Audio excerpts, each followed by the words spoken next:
Hey, hey there, guys. Well, it's finally done, man. She is finally done. It only took me 10 months. It's like I was trying to finish the Sistine Chapel or something. So yeah, you have to excuse me. I'm a little bit beat there, a little bit tired, as I've been for like, I don't know, a week or two. And the sun finally came out today. Of course, now it's gone. And yeah, I tell you something, being a YouTuber, one of the most annoying things about that, and really maddening, frankly, as much as I talk tough and all that, I'm a very sensitive guy. I'm very sensitive to what people write to me, even though, words can't hurt you. They do, though, especially when you're insulted your intelligence. I'll give you an example. Just before I started filming this, I get this email from this prick here, Mr. Michael Laverty, and look what he writes here about my beautiful 65 Chevelle SS Malibu here, 64, excuse me. He says, look, hey guy, he says, those are called derbies, not dog dish hubcaps, but center caps. What exactly did you say they were? You're a wannabe car guy. And then he starts going off about the deck lid and the motor. Fuck you, man, seriously?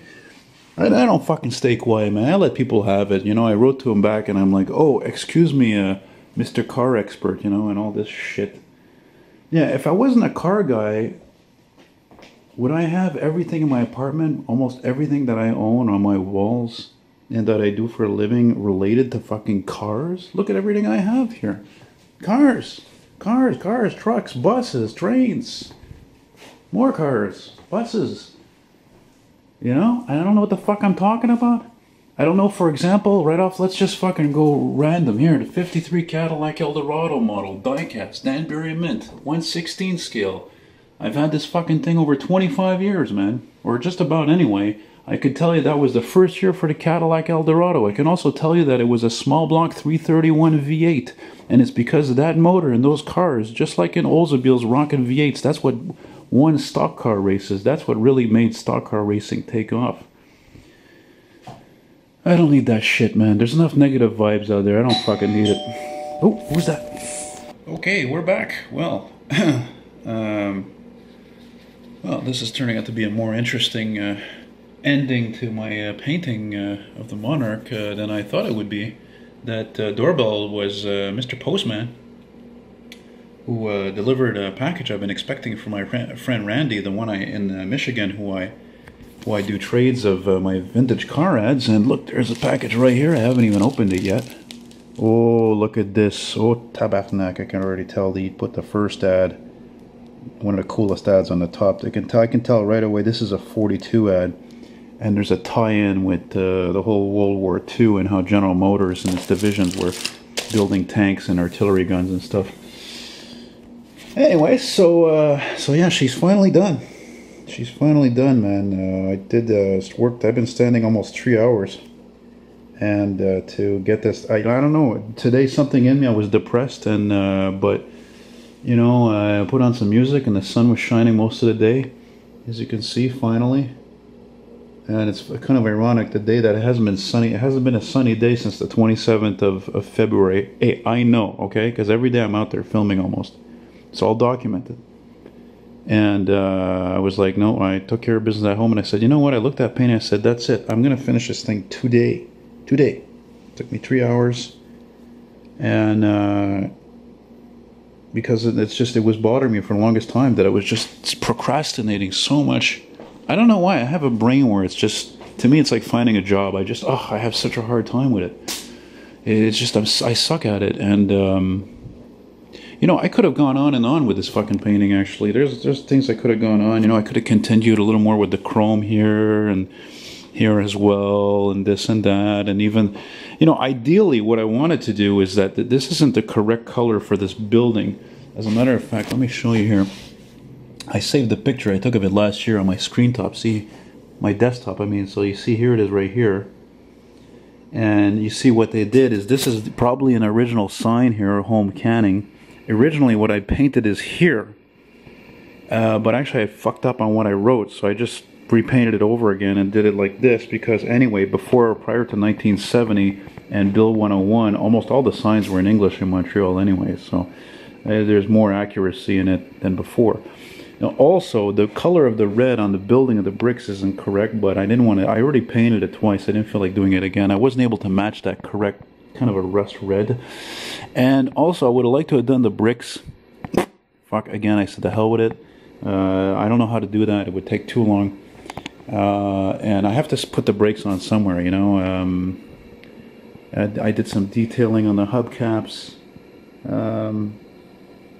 Chrome again, a little more work. Inside here, inside the windshield, there's doors here for the building. And yeah, I'm just really happy that it's done. And it's funny because when I posted a picture of it last week, one of the guys I'm friends with on Facebook, who's one of my subscribers, he's here from Montreal. He saw it and he says it's worth thousands.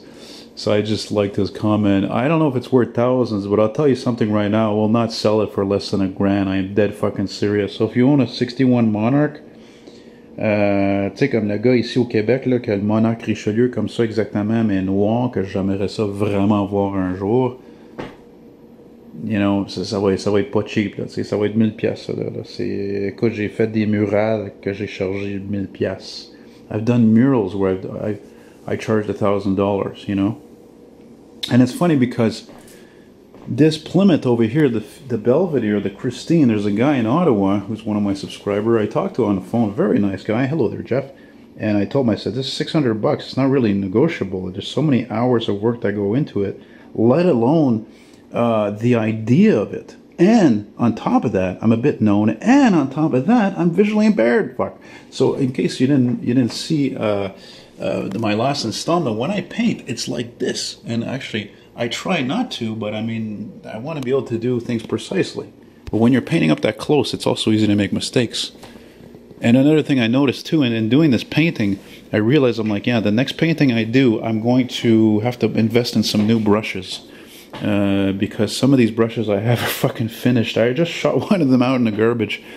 And that's one of the reasons why I kept like painting over and over again.